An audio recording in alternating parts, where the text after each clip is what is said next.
on a rainy day. I think we've gotten a few snowy lunches, but now we are definitely headed to spring.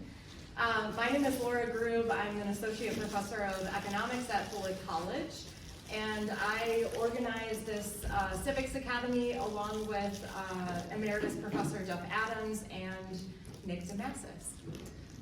Today we are going to be seeing two presentations on the workforce, so you can tell that this was organized by economists, right? We want to talk about labor markets, workforces, labor force participation rates, unemployment rates. We'll see what Dale has in mind for us. But our first speaker today is Dale Knapp, and he is the Director of Forward Analytics. There's an alarm going off somewhere. And then he is going to be speaking with us for maybe about half an hour, giving a view of what is happening in the state of Wisconsin. And then we have our very own Drew Pennington, who is the director of the Beloit Economic, who works for the city as part of the Beloit Economic Development Corporation, and he's going to give us some insight into what is happening in our backyard in the city of Beloit. So I'm going to turn it over to Dale now.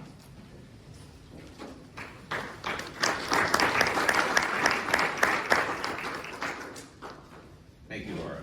It's great to be here. Good afternoon. So let me just start, just very briefly, talk a little bit about Forward Analytics, who we are and what we do. I started writing on economics and public policy back in about 2000 for the Wisconsin Taxpayers Alliance. That's where I met, through the Taxpayers Alliance, that's where I met Jeff.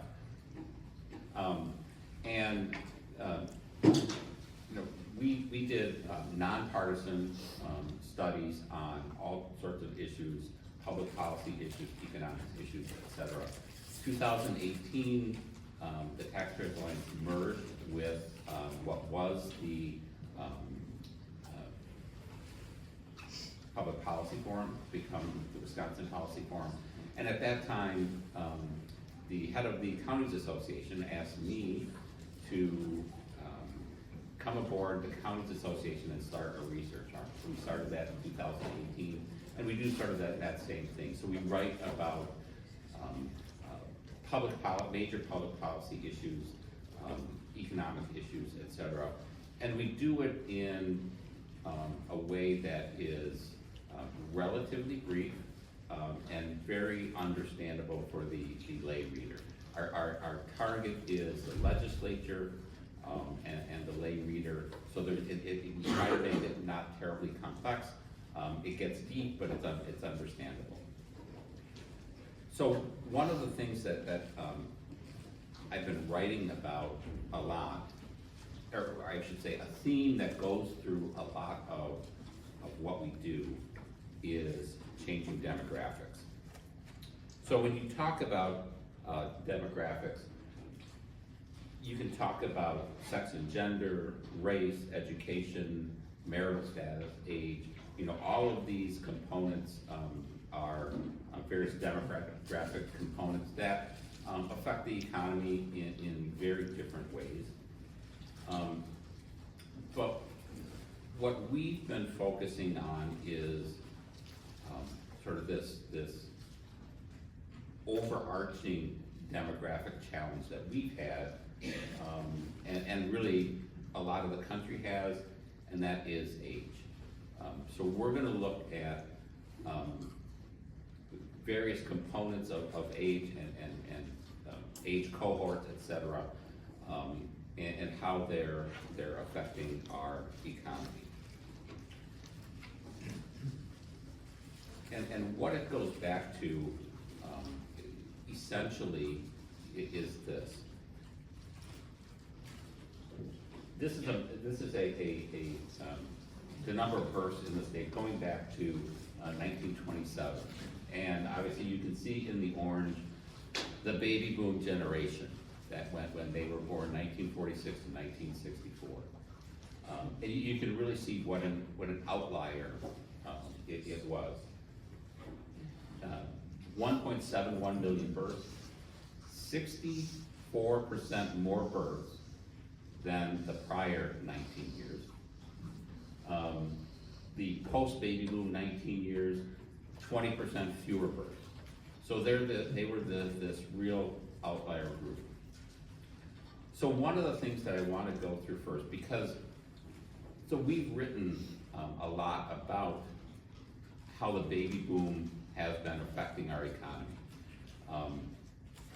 And I blame me partly for this, but we did a report on housing where one of the things we said, we basically showed that there's a demographic component to our housing shortage, and part of that is we have this big baby boom generation that's retiring, and like generations before them, staying in their homes. And so there's a big component there that as they stay in their homes, we still need to build more homes for the young people coming in. And I got several comments, maybe more than several, that thought we were blaming the baby boomers, and that's far from it. So I just want to go through this, and I think this is really good to keep in mind when you're thinking about cohorts, how they affect the economy and a whole slew of things as they age. So what I would say, I call this disruption. It might not be the right word, but what you're going to see is sort of as the baby boom aged, what did it mean for Wisconsin? So Wisconsin's 5 to 19 population. We're looking at various decennial censuses.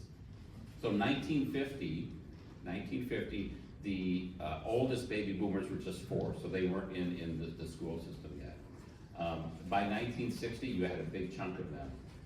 37% increase in that population. By 1970, another 26% increase in the population. So, what did we have to do? There was disruption. We had to build schools. We had to build a lot of schools. We needed more teachers. If you think about it, we needed more children's clothes. We needed more bikes.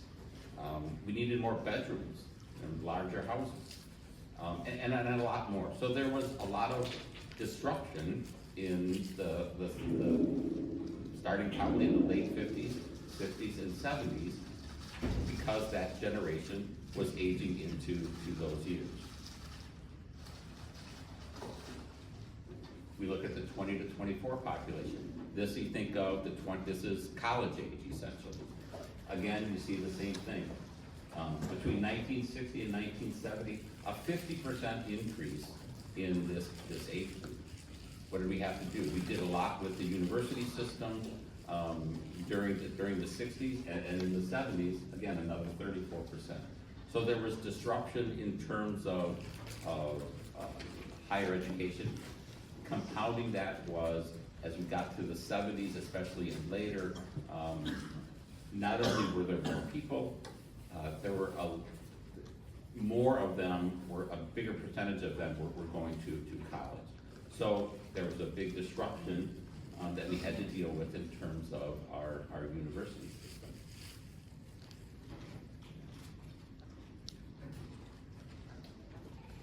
The first half, what I call kind of the first half of the working life, 25 to 44. It really starts in about 1980. We see a 29% increase in that population. Continues to 1990, and it's kind of leveled off by 2000. But, again, big increase in that age group. Again, 25 to 44, what are they doing? If they haven't already, they're looking to buy a new house, build a new house. By then, we're starting to see both husband and wife working, and so we needed childcare. We have this big population that is now out there and working and earning. We needed more goods of every kind, that for people. So we had this, on the supply side, we had many more workers, but they were also creating, a lot of demand. So we saw, the 80s, 90s booming economy.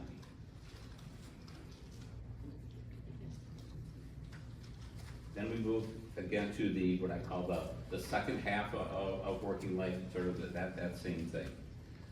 Again, and it's sort of this same idea. We don't need as much more housing, but we do need more housing, again, because they're taking up a big chunk of the housing.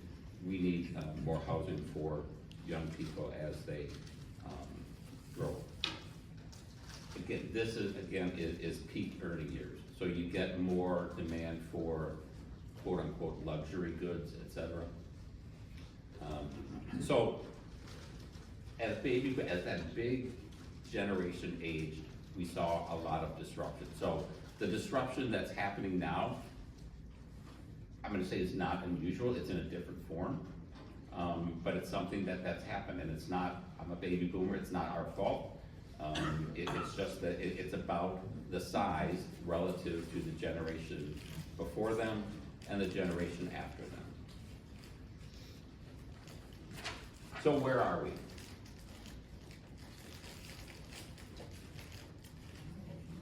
We have about 1.5 million in 2020, about 1.5 million baby boomers in the state. About 24% of state population are baby boomers. Rock County, about 40,000. The 40,000 number is right. The 17% is wrong. It's about 24%. I goofed up on the slide, but so it's about the same in terms of percentage. Here's where the current kind of disruption is happening. The oldest half of the baby boomers began turning 65 in 2011. So that first half, 2011 to 2020, by 2020, the entire first half of that baby boom was 65 or older. You've read often about how the 65 and older population is growing rapidly. That's what's going on. We are at a point here where the second half is now turning 65 and we think of looking to retire. That second half in 2020 was 12% larger. So any disruption that we kind of had from that big first half of the baby boomers retiring, we're going to see more of that on a greater scale during this decade.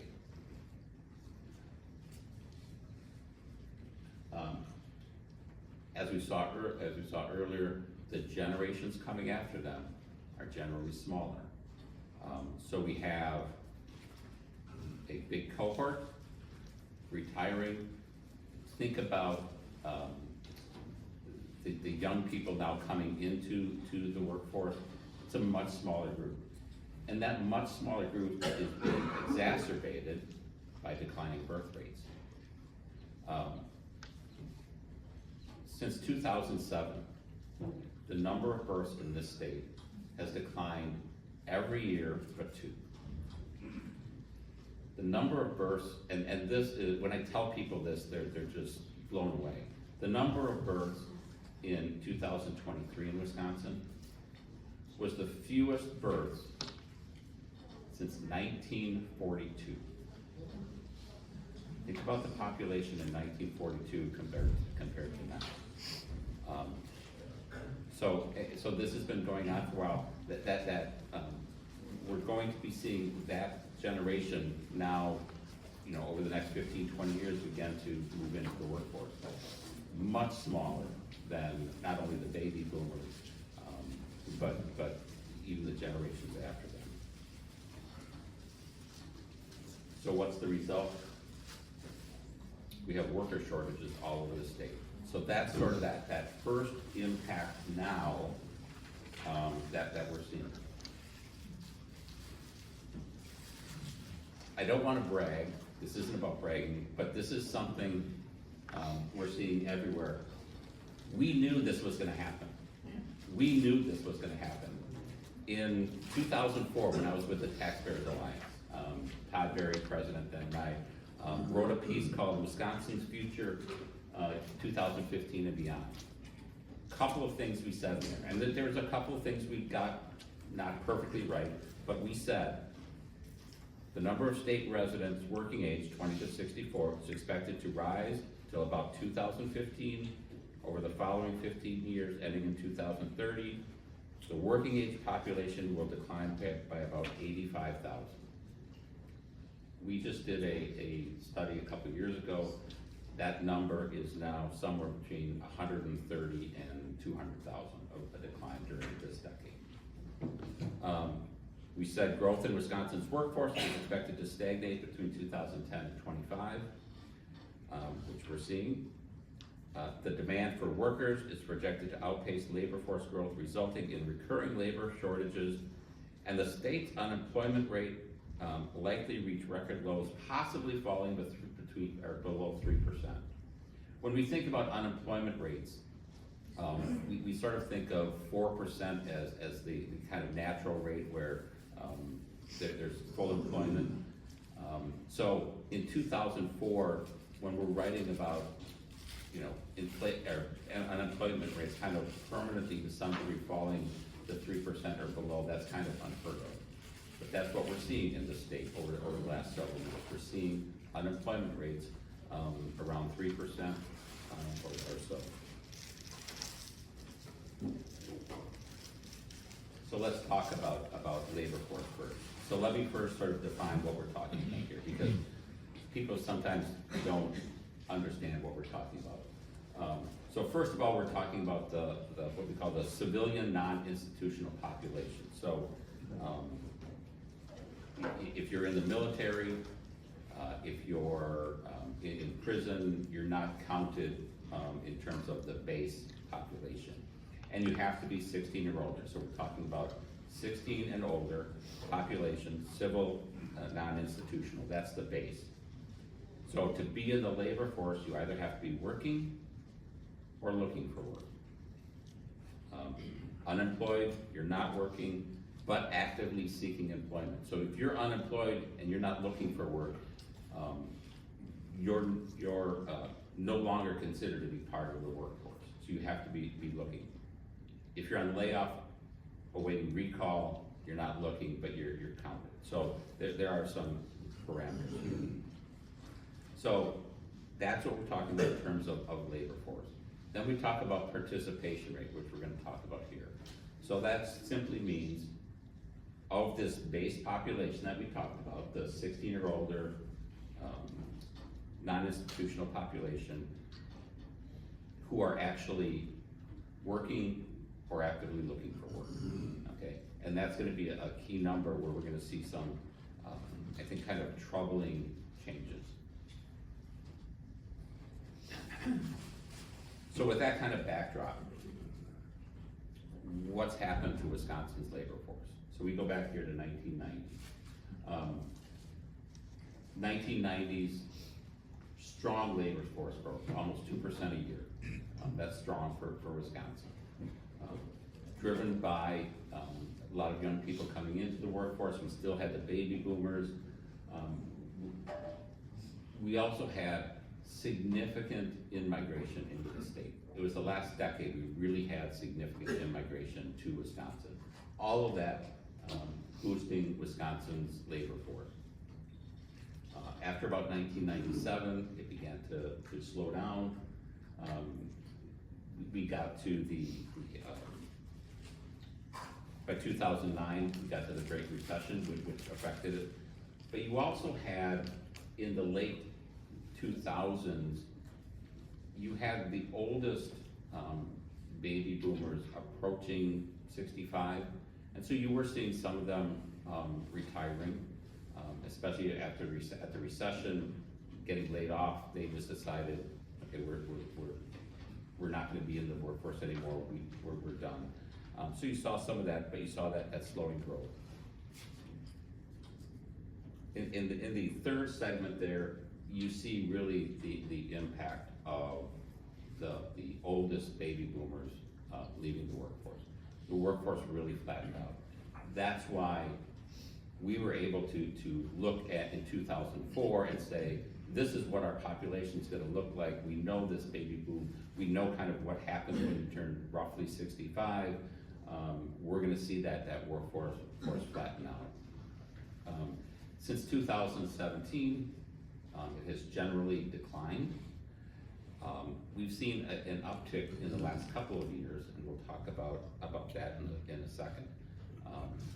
But as we look forward, again, the overriding thing here is when we see that first part of the baby boomers retiring and the workforce flattening, again, think about that second half of the baby boom, 20% larger in this decade beginning to retire. That's going to have a big impact on the workforce unless we find people to replace them.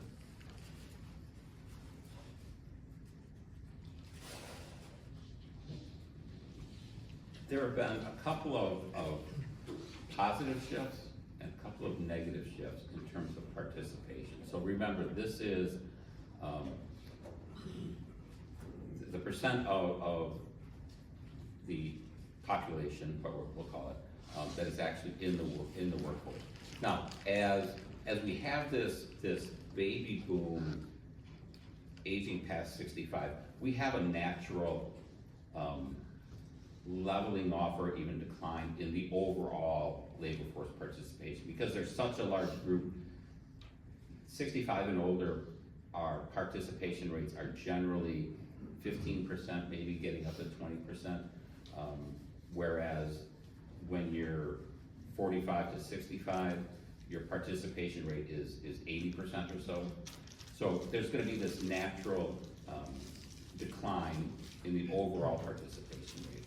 So what we wanted to do is, okay, let's look at what's happening in various age groups. Are participation rates in those age groups, the key age groups, still staying the same or are they declining? Well, we find two things going on, two big changes. One is we see a big increase in the younger population. The 16 to 19 population, their participation rates tend to fluctuate a little bit depending on the economy. 2024, similar, not as much, but tend to fluctuate. Both of them up significantly since 2000. We did 2015, 17 to 22 to 24. We did a 3-year average because these are all done by surveys, and when you get into these age groups, the sample sizes start to shrink a little bit, and so there's some error there. So we did a 3-year average to look at this. But what you see is participation rates rising significantly. Anybody think you know why? Why would those be rising? Because there aren't any jobs. I mean, labor shortage. Yes. There are lots of jobs, but Yeah. people are having trouble finding work. And so what happens then? They bump up wages. The wages for those fast food restaurants, the clerk in the hardware store, all of those. To find workers, they have to bump up wages. These young kids don't know what they're doing, but essentially they're incentivizing them to go work. They're placing a value on their leisure time versus their going to work, and they're benefiting. So we are seeing that. The troubling one is the 35 to 44 and then the 55 to 64 population. My concern is that 35 to 44. Peak family formation years. We're seeing a 3.7 percentage point decline in labor force participation there. A little bit bigger decline among women than men, but both, significant declines. Much of the decline coming after 2020. Trying to get at why this is happening is difficult. So a lot of times what you have to do is look at other, surveys that are kind of relevant, et cetera, and sort of piece together what's going on.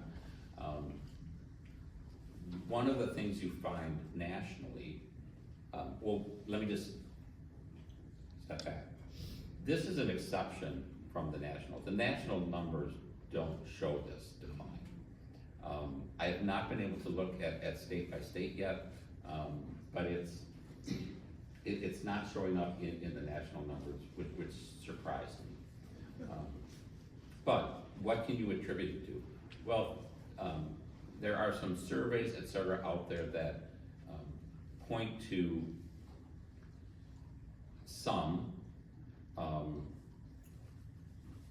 young people, young adults in these age groups, even a little bit younger, that with COVID, working from home, having a child at home also, decided to, maybe we can change our work-life balance. Maybe if one of us stays home, one can earn enough money, the other one stays home, we save on childcare. We can try to make that work. You'll be pulling somebody out of the workforce. In line with that, and we're gonna see this in a bit, childcare is a huge problem, not only in the state, but across the country. We did a piece a year and a half ago on childcare in Wisconsin. The average cost to put 2 kids in childcare is more than sending them to college education. I mean, and that's if you can find it. And we'll see some numbers about that. So when you can't, yes. Sorry, I didn't mean to interrupt. I was just looking at the age ranges here. So what about this group that's not, that there's no arrow for? So that's the 25. Very little change. Well, 34 are those, and that. There's very little change. Oh, there's very little. Yeah, these are the ones that there's big change. So there's a little change on the downside or upside, but it's fairly insignificant. Because I think most people are having their kids now in their late 20s, early 30s, so. More into their 30s, more and more into their 30s, Yeah. yes. Yeah. Okay. So, What about the 55-year-olds? that one we don't know. Again, that's, and again, we talk about the baby boomers are, the wealthiest generation ever. I'm not, this is just, I know of this, but don't take any of your personal experiences and apply them, but I'm gonna do that here. But I know a lot of people my age and a little bit younger, baby boomers, that are leaving the workforce at 60, at 58, et cetera. So, if you think you've earned enough, maybe you have a pension, they're saying, okay, I'm done, I'm out. So it could be that, again, that was a little bit harder to make a case for, other than, sort of that,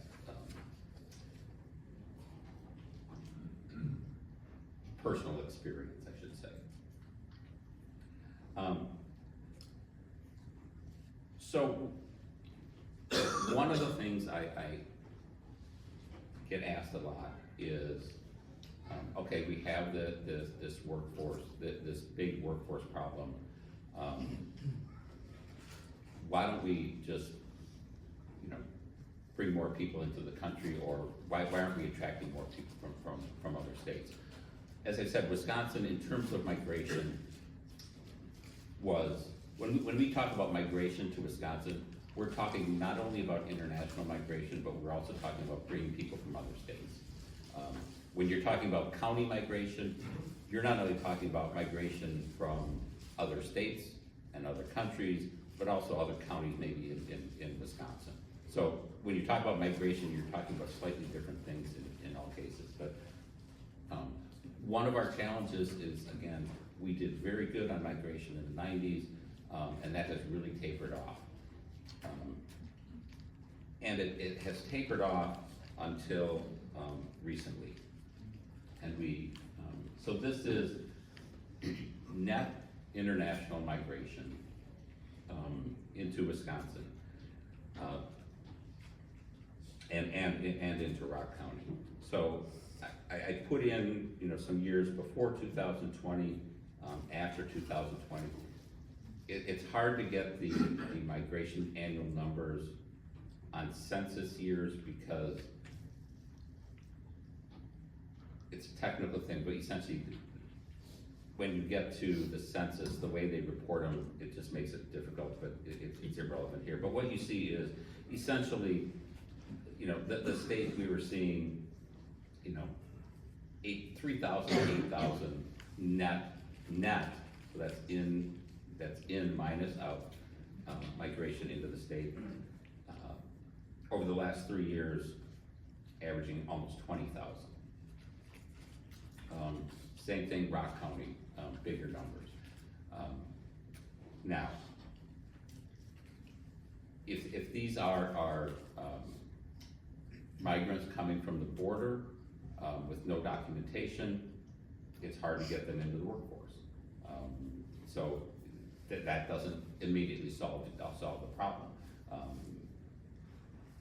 And as we're seeing now with what's going on, some of this surge is going to be temporary. We don't know how much that change is going to be over the next couple of years, but it's going to be temporary. So that is one possible source of new workers, but again, there's all kinds of challenges with that. Another way to look at what that migrant population looks like is, again, look at numbers on labor force participation.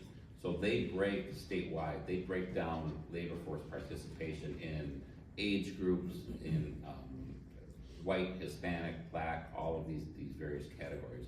So you can look then at what's happened to the Hispanic population and the Hispanic workforce from 2017 to 24. You see, in that survey showing a much smaller increase in that population. But remember, it's hard to this change isn't just international migration. It could be Hispanics moving from Texas, moving from Illinois, wherever.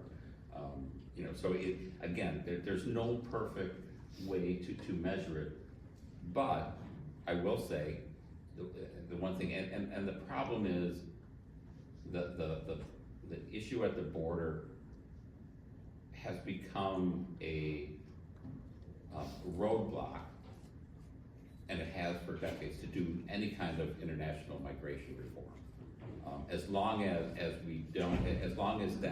that's going on, that there's an issue there, the two parties aren't going to get together and say this country needs more international migration into us, into the country, which we do. I attend a lot of economic development conferences, and I'm curious about setting aside the immigration issue itself. Hear a lot about population growth. I'm wondering about population growth itself. So I'm wondering about people actually leaving Wisconsin and people actually moving into Wisconsin. What does that look like? Because our population growth itself, and how does people actually leaving Wisconsin, people actually moving to Wisconsin, and specifically Rock County? Because you don't really see a whole lot of population growth in Beloit, and you don't really see it in Rock County itself. So how is that factoring into the unemployment in the workforce itself? Yeah, so the question is about my movement in and out of Wisconsin and how that, what that impact is.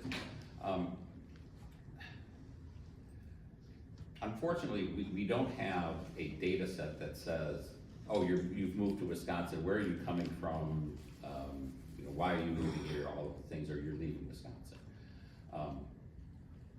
The realtors could very easily, the Realtors Association could very easily set up a database and would be worth a lot. But, so we have a couple of sources. You can look at the census data, which only shows net migration. So it only shows the sum of in minus out.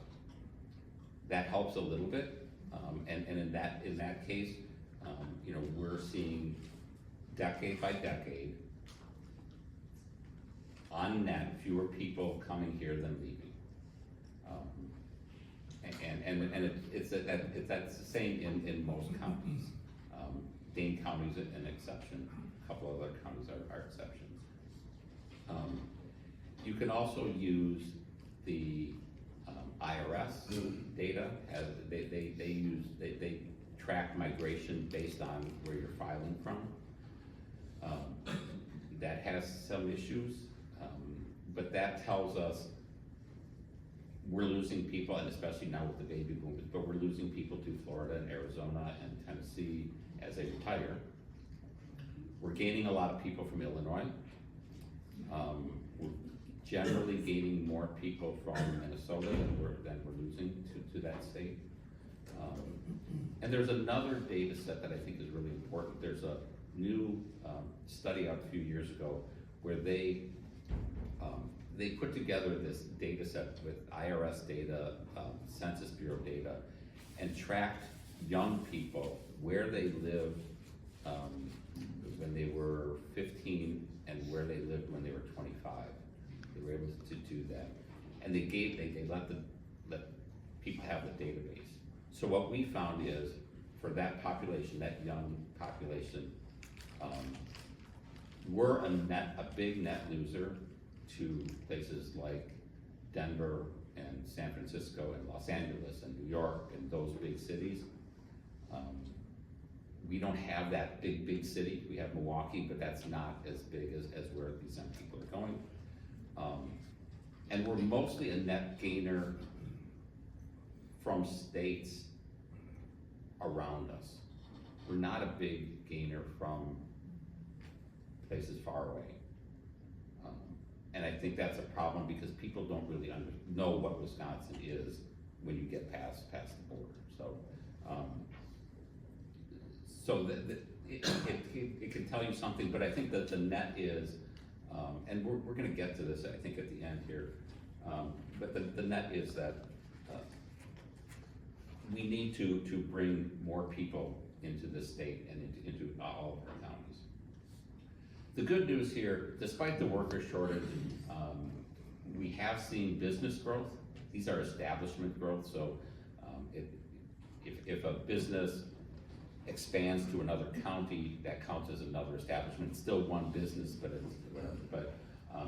But most of the growth is driven by the very, very small establishments. And one of the things you saw, especially after COVID, was a big surge in creations of LLCs and everything, very small people, I mean, essentially young people or middle-aged people going out on their own and you know, creating companies. So that's it. But there is still, even in the moderate-sized businesses, there is some growth. Growth in Rock County has been very similar to the state.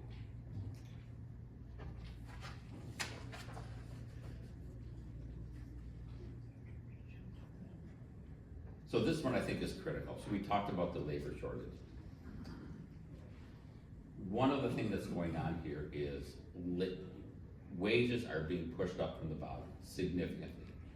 We took over 500 occupations, sorted them by wage, and looked at the change in wages from 2019 to 2023.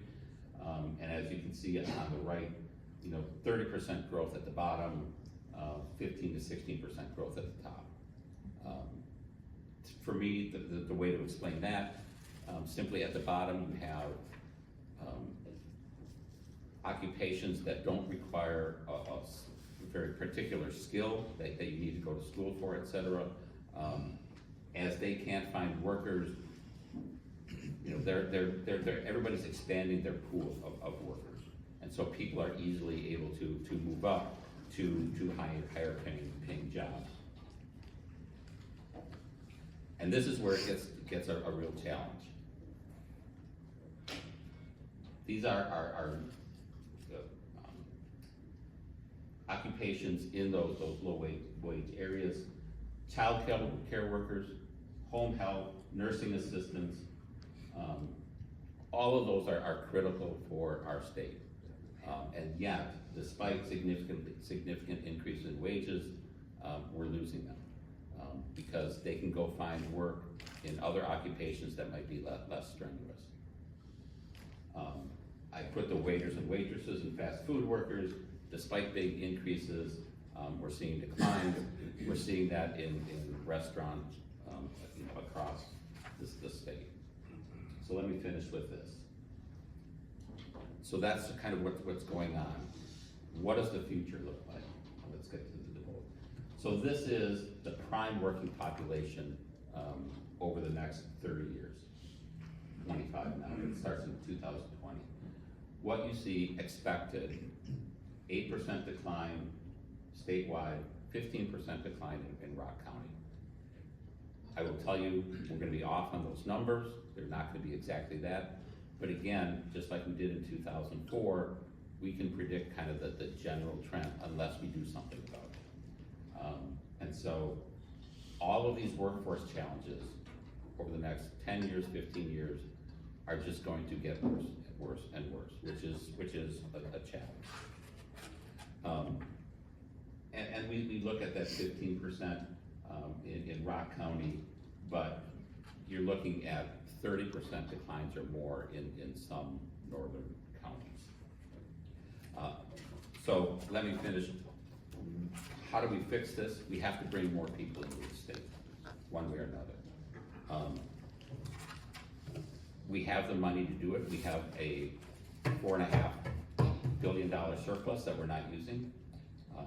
I did a calculation for one of our presentations in February. If we took 300 million of that, set aside 50 million of that for advertising, get people to know about Wisconsin, and then give families a $16,000 grant to move here. It would be one of the biggest ones in the country. We would repay that by taking the income tax that they pay in and an estimate of the sales tax that they're paying to refund, to put back into the fund. Being very aggressive, saying we could say bring 3,000 a year into the state, 3,000 families a year. We would never run out of money. That would be self-sufficient. And we could bring thousands and thousands of families, possibly into the state, would solve our problem. We should have started this 10 years ago, 15 years ago. It's really a must now. Thank you.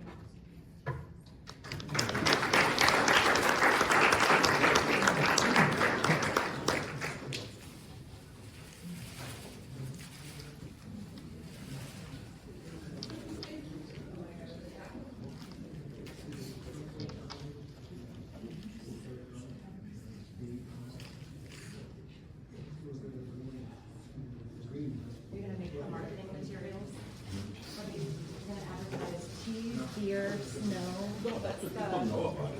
yeah. Great, so now Drew Pennington is going to tell us a little bit about the labor market in our own backyard, and then we will have time for questions after, so I will be running the mic, and if you have further questions for Dale, please feel free to jump in there at the end. Thanks. Thank you, Laura. Good afternoon, everybody. Drew Pennington with the City of Beloit and Greater Beloit Economic Development Corp. And GBEDC, as we call it, is a member-based nonprofit, nonpartisan organization in the Beloit area.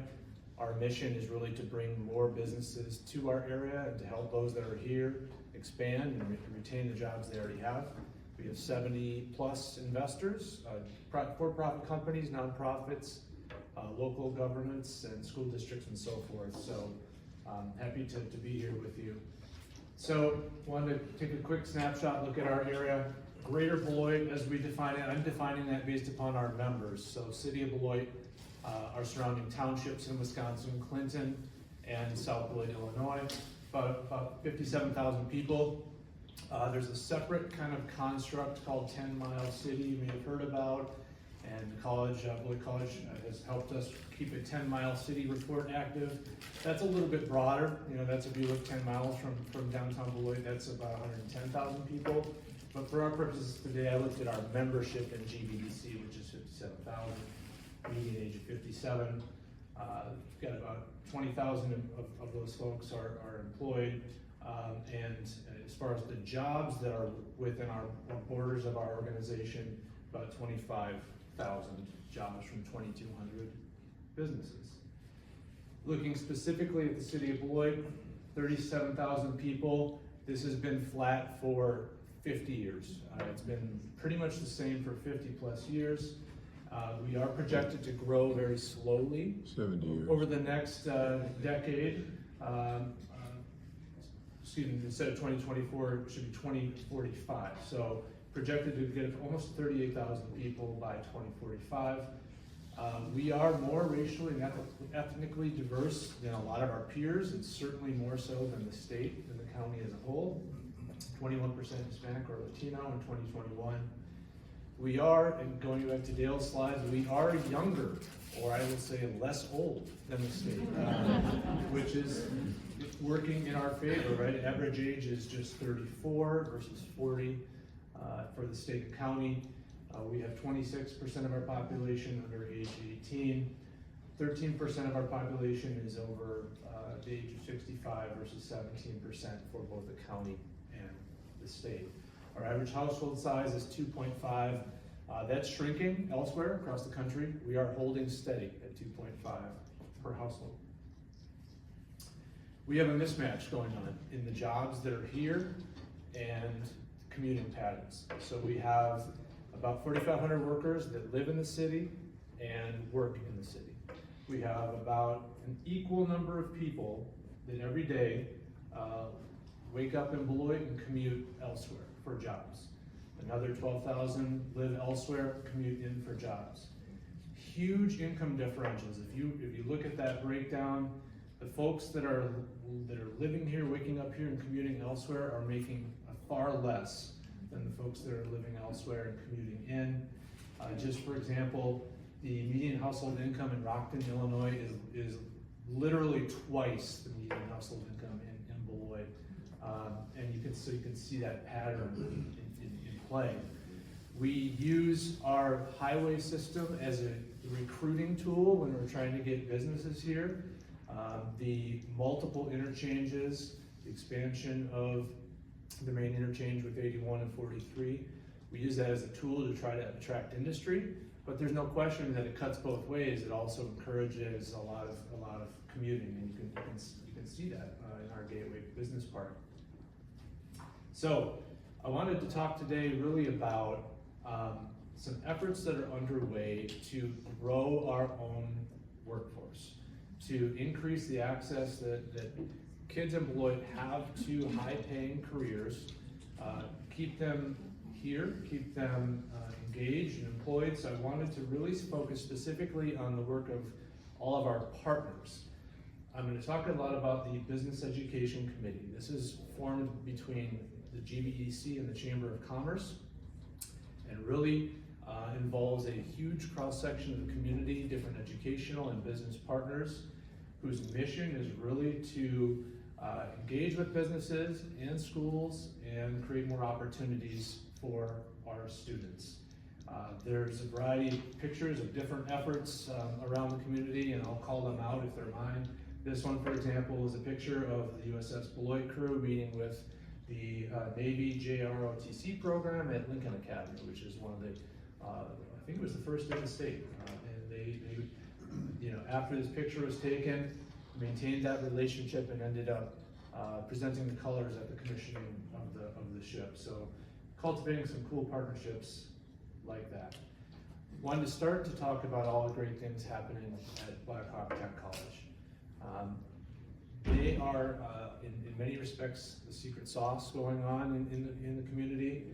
The programs they have there, the campus that they've created are unprecedented. I would encourage you, if you haven't been up to that campus between here and Janesville, to check it out. They opened two state-of-the-art facilities just last year alone. The Police and Fire Academy building, Public Safety building they call it, which is amazing. The Innovative Manufacturing Education Center, or IMEC as they call it, is a game changer for Beloit.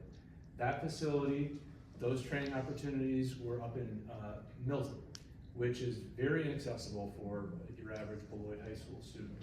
This facility, the IMEC, is a 5-minute drive up the road. It also has bus service, shuttle service, etc.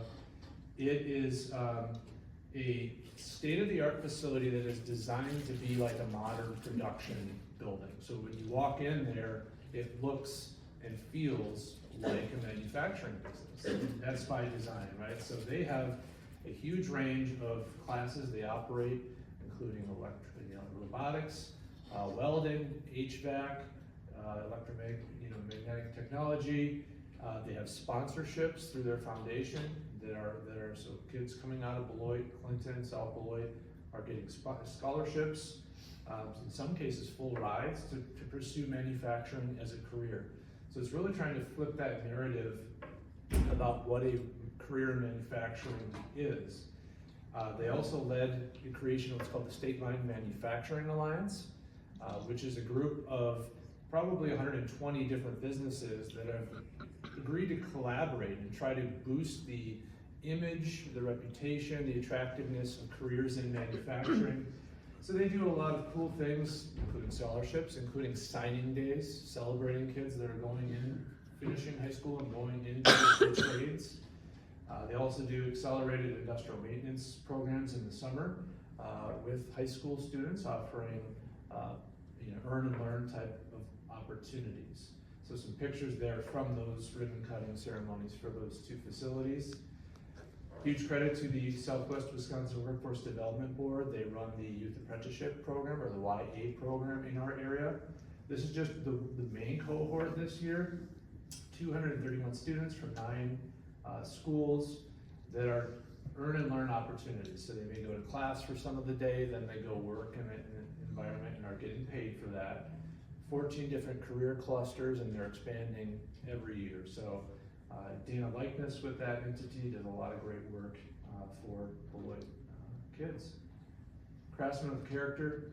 This started in Edgerton, Wisconsin, and then moved to Beloit Memorial. Beloit Memorial was probably the first larger city environment in which the program was started. This is a mentoring program. It's a job shadowing and mentoring program where kids are given the opportunity to apply. It's competitive. They have to earn their way in, and then they do a combination of classroom learning and on-the-job instruction. The schools that are listed here are just some of that are participating: Memorial, Turner, Lincoln Academy, South Beloit, and so forth. I only listed a few of our members, the companies that are participating, and they're listed there, but huge credit to these companies for doing this, because they are spending 2 hours of their day allowing these kids to job shadow. So that's a lot of work. They've got to plan for that. They've got to accommodate travel. They've got to accommodate staffing for that to really build their talent pipeline. And they've invested in that, and they deserve credit for that. This is a picture of a recent graduation of the Craftsmen with Character program.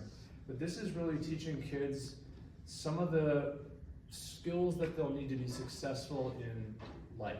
Showing up on time, wearing your PPE, taking constructive feedback, getting along with coworkers, those types of skills, in addition to the technical skills that they'll need in the workforce. Some of these companies that are listed here are doing all of these different programs I'll talk about. Some are just doing one or two, but those that are doing all consistently report that they are building a pipeline that is amazing, that they no longer have to advertise entry-level jobs. They are pulling folks for these jobs right out of their programs and their existing contacts. So credit to them for that. Rock internship and externship, another earn and learn opportunity in the summertime for incoming high school seniors. Almost all of our local school districts are doing this.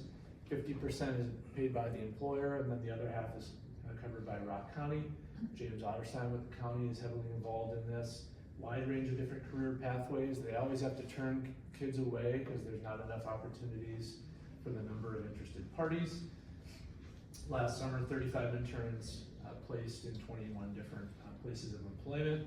They also offer an externship where they reverse that and then bring high school teachers into the businesses so they can see what the employers are looking for, what they're working on, what they're needing, kind of demystifying what happens. And I've found that, you know, whether you're a kid or an adult, people are really curious about what goes on in these big buildings around Beloit, and they really like getting the tour and finding out how things are made and how the innovation is taking place. Practice interview program, shout out to Danielle here, who's heavily involved in running that program.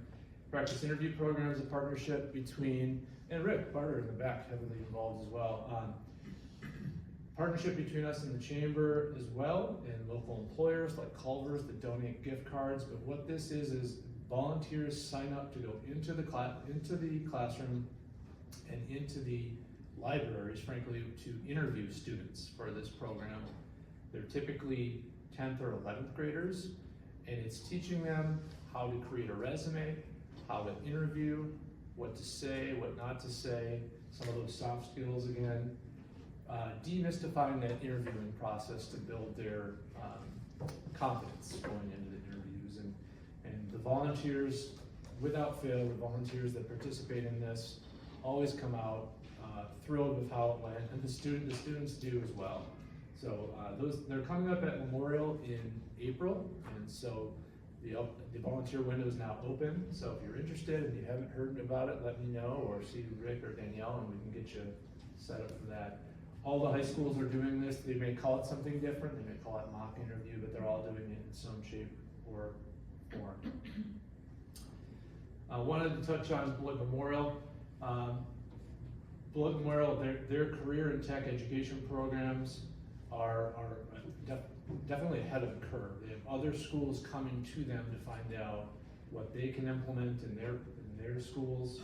And these are just some of the statistics, right? So 650 students enrolled in 11 different workplace exposure settings, a lot of college credits being learned, industry credentials, whether it's something, you know, whether there's an OSHA standard or a standard for working on cars, those types of credentials, a lot are being earned. Almost 2,400 students were in 32 different CTE classes last school year. Some students are counted twice if they're in multiples, but that's an impressive statistic. 822 students at least in one career learning experience, and then they have a fall expo that is huge, you know, in the gym. 72 different companies showed up for that, as well as colleges, military, etc. So credit to them. Other partners that are involved in this committee, Turner, Lincoln Academy, South Beloit, Clinton, Rock County Christian is involved. I'm sure I'm forgetting somebody that I'm omitting there, but practice interviews, they're doing a lot of these. They're touring college campuses, URock, Whitewater, etc. So the moral of the story is really trying to expose kids to a variety of pathways. A four-year college is not for everyone. They don't necessarily have to go right into the workforce. They can pursue military, they can pursue a two-year degree, they can pursue an apprenticeship, really broadening those horizons. Hendricks Career Tech down at the Iron Tech campus does a phenomenal job with after-school programming, where they bring in a professional from a certain trade, let's say plumbing. They'll teach the kids basics on plumbing, then they'll have them do a hands-on activity. So they'll do that after school. They do a lot of summer academies. They're opening soon with 29 different summer academies this summer, different careers, everything from, fire service to nursing to you name it. They've got a wide variety there. So again, this is a program that other areas around the state are taking an interest in and trying to fundraise for to implement themselves. So credit to them for that. So the moral of the story is all these programs, the reason I wanted to share them is that they're not very well known. A lot of folks in the community don't know they're going on. The demographic challenge of flat population growth is a big one, an aging population, but these are just some of the efforts that are being made in the community to increase, slow the brain drain, increase the amount of opportunities that are here for kids that are growing up in Beloit. And so, yeah, happy to take any questions you have. Thank you.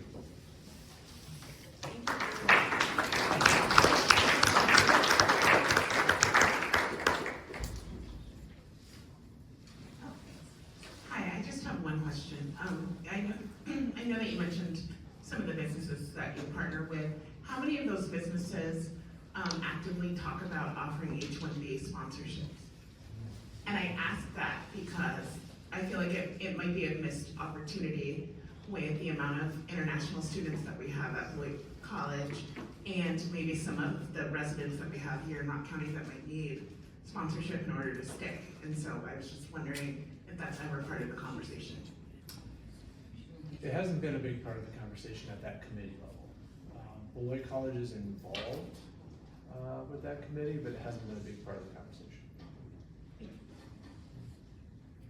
Drew, I know that Beloit College also has an internship program. So for many years it was called the Duffy, and now they have 15 organizations and 15 businesses that are hosting these internships, and I think it's 35 or 40 during an academic year. And I know 4 of my seniors who have jobs that they've accepted through that program, and it's only March, so hopefully we'll get a few more to stick around and take advantage of the opportunities in Beloit.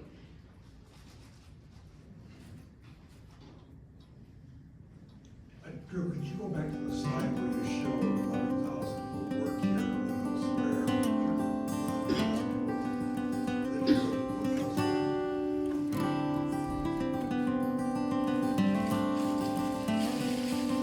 Maybe not.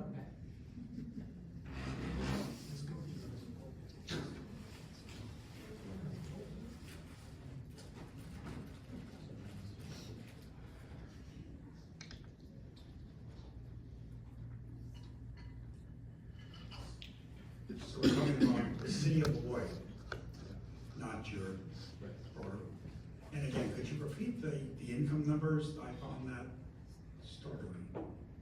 Yeah, average median household income in the city is $53,000. Rockton, for example, both Rockton and Roscoe are twice that. No, the notion that the people who live elsewhere but work here make considerably more than the people who live here but work elsewhere. Do you have any numbers on that? We have household income numbers. So looking at Beloit versus what's within our commutership would be that. Okay, so we don't know anything about the 11,457. I'm not aware of that. I don't think we have a median income level for that number.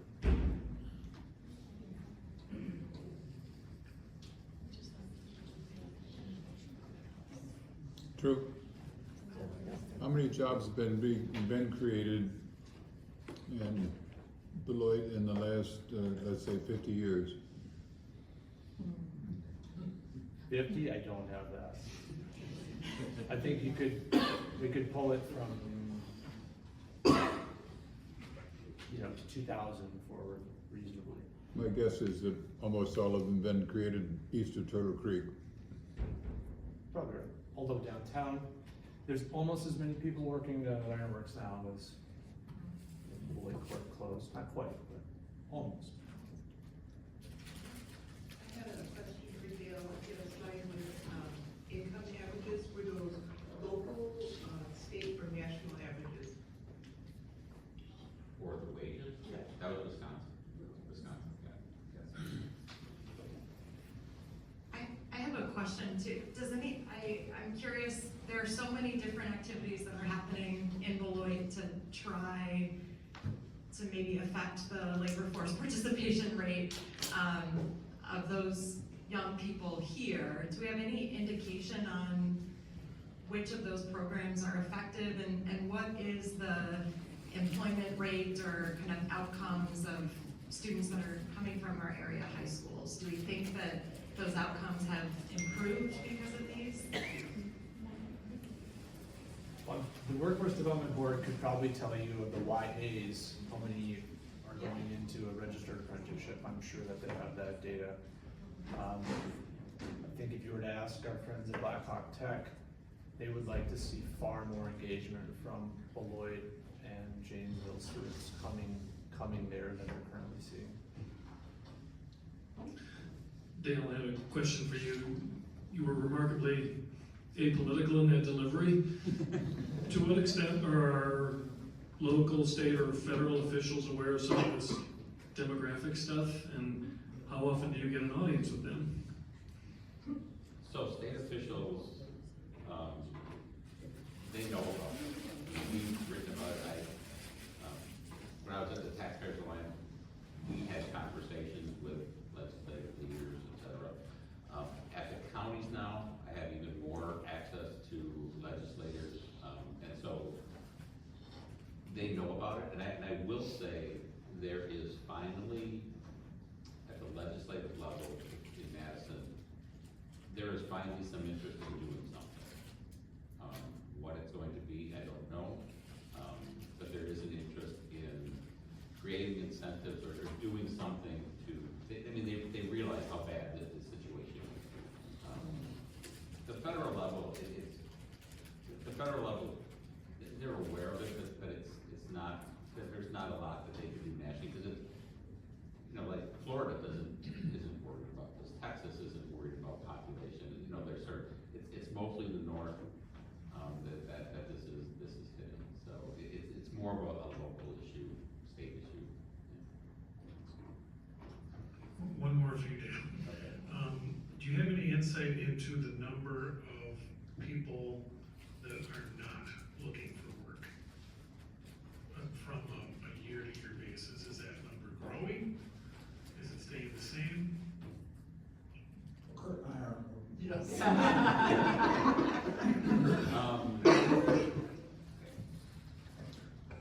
I'm really restraining myself.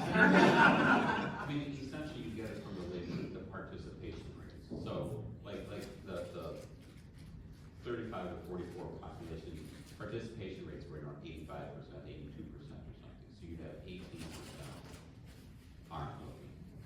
Yeah. And that's where that decline in participation means you have many more people that were in the workforce out.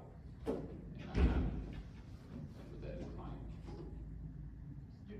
So is that number growing from 20 years ago? Well, it's unusual. It's unusual. That's why I put it up there. It's unusual. Like those age group participation rates stay fairly constant. They don't move a whole lot. So to see a 3 to 4 point decline in them is unusual and is something that we need to kind of get a sense of what's going on. What's the reason for it? Especially in those age groups, because they're critical. Do you have any guesses? Again, I think childcare has something to do with it, that it's so expensive if you can even find it. And I do think there's probably some that's work-life balance. But we haven't been able to get the bottom of it yet.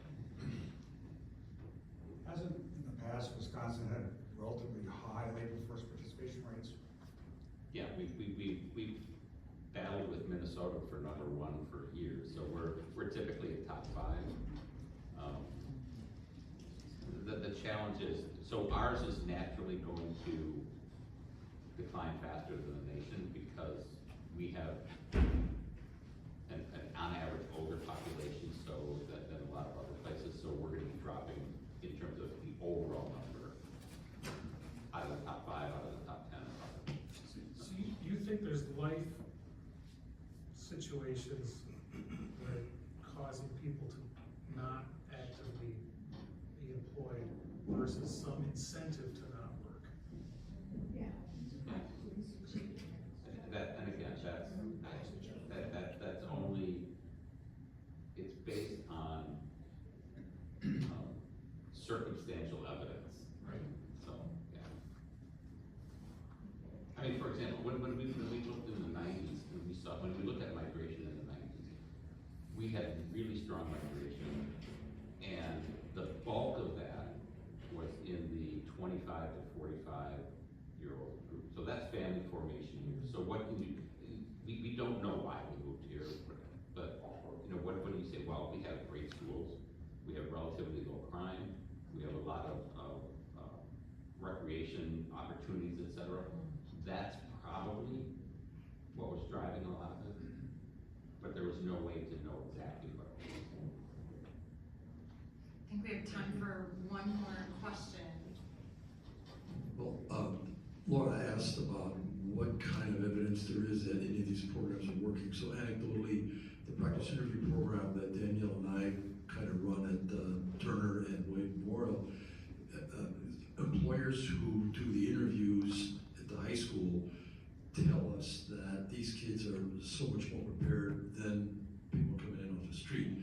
I've heard that from a number of employers. Secondly, anecdotally, I see kids that have gone through this program around the community, and I asked them after they've been in college or did the program help you? And 20, 25 kids I've talked to all say they have. So I encourage people to sign up for this program. It's a great experience to go into the classroom, go into the library, interview somebody. They're not gonna bite you. I mean, they're not perfect. We tell them to get dressed up, sometimes they don't. And so whatever input you can provide to them in a short 10, 15-minute time period can affect our lives positively. So I just wanted to say that anecdotally. Yeah, maybe for the PowerPoint that we put on the website, you could add the point of contact for that program too. Okay, terrific. Well, thank you, Dale and Drew, so much for your presentations today. Let's